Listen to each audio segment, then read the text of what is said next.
팀워크가 형체도 없이 사라졌습니다. 단순한 패배를 넘어 사실상 경기를 내던진 것과 다름없는 모습이었는데요. 도로공사의 경기력은 태업 논란이 불거져도 이상하지 않을 만큼 처참했습니다. 주포 모마는 점수를 내고도 무표정으로 일관했고 코트 위에는 어떤 활력도 찾아볼 수 없었습니다. 8억 원의 고액 연봉을 받는 에이스 호소이는 치명적인 서브 실책 후에도 미안해하는 기색조차 없었으며 결국 대부분의 시간을 벤치에서 보냈죠. 선수 간의 소통은 완전히 단절됐고 모마는 마치 모든 것을 체념한 듯한 눈빛으로 경기를 이어갔습니다. 이 상황이 더욱 충격적으로 다가오는 이유는 따로 있습니다. 이 팀은 다름 아닌 정규 시즌 우승팀입니다. 그런데 챔피언 결정전이라는 중대사를 앞두고 10년간 동행한 김종민 감독을 전격 경질하는 악수를 두었습니다. 그 무리한 선택의 대가가 오늘 경기력으로 고스란히 증명된 셈이죠. 결국 도로공사는 우승을 놓친 것이 아닙니다. 스스로 우승컵을 걷어찬 것이나 다름없습니다. 과연 여자 배구 역사상 이런 기괴한 장면이 또 있었을까요? 지금부터 논란의 중심에선 챔프전의 전말과 그 참혹한 결과를 하나씩 짚어보겠습니다. 이날 경기는 양 팀의 준비 상태가 얼마나 극명하게 갈리는지 보여준 무대였습니다. 시작부터 끝까지 주도권은 한쪽으로 완전히 기울었고 그 격차는 경기가 끝날 때까지 전혀 좁혀질 기미가 보이지 않았습니다. GS 칼텍스는 완벽히 준비된 모습이었습니다. 실바를 주축으로 삼으면서도 권민지와 유서연, 오세연까지 득점 가담에 성공하며 화력을 분산했습니다. 공격 루트가 다양해지니 상대 입장에서는 막아낼 방도가 없었죠. 특히 승부의 분수령마다 실바가 압도적인 해결사 능력을 발휘하며 흐름을 굳건히 지켰습니다. 여기에 권민지가 초반부터 높은 공격 성공률을 기록하며 실바에게 쏠릴 수 있었던 수비 부담을 효과적으로 덜어주었습니다. 반면 도로공사는 시종일관 답답한 흐름의 연속이었습니다. 모마가 홀로 20점에 육박하는 득점을 올리며 버텼지만 공격 성공률은 20%대에 머물며 효율이 떨어졌습니다. 리시브 라인이 흔들리자마자 공격 패턴은 눈에 띄게 단조로워졌고 공은 다시 모마에게만 집중되는 악순환이 반복됐습니다. 하지만 상대는 이미 그 길목을 완벽히 읽고 블로킹과 수비로 제압해버렸죠. 경기 중반 도로공사가 잠시나마 반격의 불씨를 지피기도 했습니다. 배유나와 타나차, 김세빈의 블로킹 득점이 터지면서 분위기를 반전시키는 구간이 분명히 존재했습니다. 그러나 그것이 전부였습니다. 기세를 몰아가야 할 결정적인 순간에 다시금 범실이 발목을 잡으며 스스로 무너지고 말았습니다. 특히 승부처에서의 집중력은 하늘과 땅 차이였습니다. GS 칼텍스는 고비 때마다 실바를 앞세워 확실한 점수를 뽑아냈고 실책을 최소화하며 안정적으로 승기를 굳혔습니다. 반면 도로공사는 같은 상황에서 공격이 차단되거나 어이없는 실수가 나오며 허망하게 주도권을 내줬습니다. 결국 이번 승부는 전술이나 기량의 문제를 넘어 팀 전체의 완성도와 결속력 차이에서 갈렸습니다. GS 칼텍스는 마지막까지 흐트러짐 없는 리듬을 유지한 반면 도로공사는 흐름을 잡고도 이를 지켜낼 힘이 없었습니다.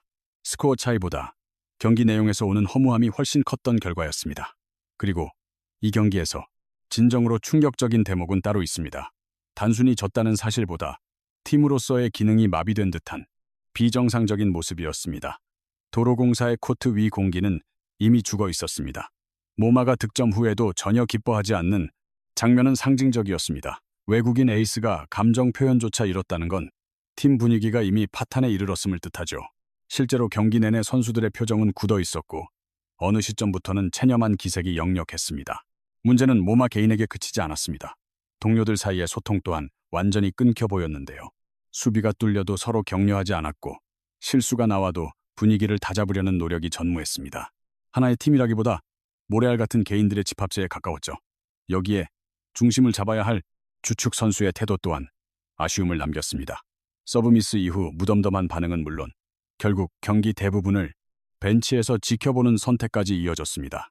중요한 승부처에서 에이스가 자취를 감추자 팀의 밸런스는 급격히 붕괴되었습니다. 이런 일련의 장면들은 팬들에게 하나의 의구심을 남겼습니다. 과연 이들이 이기려는 의지가 있었느냐는 것입니다. 비록 태업이라는 표현이 조심스럽기는 하나 당시의 경기력과 분위기는 그만큼 받아들이기 힘든 수준이었습니다. 챔피언 결정전이라는 명성에 어울리지 않는 참담한 모습이었죠. 결국 모든 논란은 하나의 지점으로 모입니다.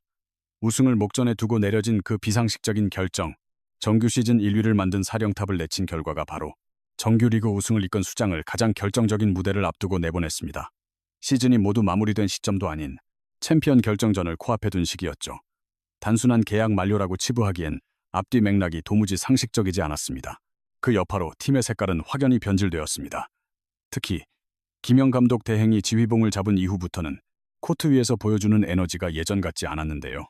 뚜렷한 전술적 변화가 감지되는 것도 아니었고 경기의 맥을 짚어 흐름을 끊어주는 판단력도 희미했습니다. 승부처에서 중심을 잡아줄 구심점 역할이 완전히 사라진 셈이죠. 더욱 뼈아픈 대목은 벤치의 지시 내용이었습니다. 작전 타임 때 오간 대화들이 판세를 뒤집기 위한 전략이라기보다는 할 수 있다식의 원론적인 격려 수준에 머물렀기 때문입니다.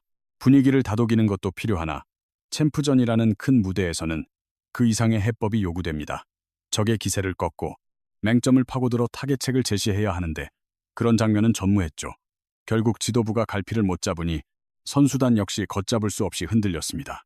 누가 박자를 맞추고 어디서 제동을 걸어야 할지 정리가 안 된 채 경기가 흘러가 버린 겁니다. 코트 안의 조직력은 모래성처럼 허물어졌고 각자 따로 노는 플레이가 연이어 연출됐습니다. 이는 단순히 기량이 떨어진 것이 아니라 팀을 지탱하던 핵심 기둥이 뽑혔을 때 나타나는 전형적인 징후입니다. 10년 동안 팀을 책임져온 감독을 내보내면서 그 공백을 메울 준비가 되어 있었는지에 대해서는 강한 의구심이 남을 수밖에 없죠. 따라서 이번 결과를 단순히 경기력 탓으로 돌리기는 어렵습니다. 애초에 이 사태를 초래한 근원적인 선택이 있었고 그 여파가 팀을 어떻게 붕괴시켰는지 여실히 증명된 승부였습니다.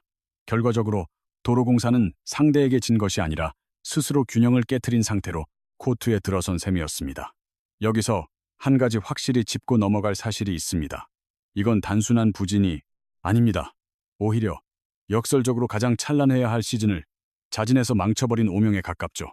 정규리그 1위라는 성과는 결코 거저 얻어지는 것이 아닙니다. 긴 시간, 공들여 쌓은 전력과 조직력, 그리고 기세가 완벽히 화합해야 가능한 결실이죠. 그런데 그 공든 탑을 결승전 직전에 스스로 허물어버렸습니다. 외부 압박이나 적의 강력함 때문이 아니라 내부에서 내린 오판으로 자멸의 길을 택한 겁니다. 개인적으로 납득하기 힘든 점은 선택이 불러올 파장을 충분히 예견할 수 있는 상황이었다는 사실입니다. 사령탑 교체가 선수단에 미치는 영향력이 단순히 전술적 문제를 넘어선다는 건 이미 여러 선례를 통해 증명된 바 있습니다. 특히 한 팀을 오랜 시간 이끈 수장이라면 영향력은 더욱 막대하죠. 그 구심점이 빠졌을 때 어떤 리스크가 따를지 운영진은 누구보다 잘 알고 있었을 겁니다. 그럼에도 강행한 도로공사의 결정은 너무나 참혹한 결과로 이어졌습니다. 경기력과 분위기, 집중력까지 모든 요소가 한순간에 증발했죠. 결국 이번 시즌 도로공사를 정의하는 단어는 하나뿐입니다. 패배가 아닌 선택이죠. 한 번의 잘못된 판단이 얼마나 뼈아픈 대가를 치르게 하는지 가장 극단적인 사례로 남을 시즌이었습니다.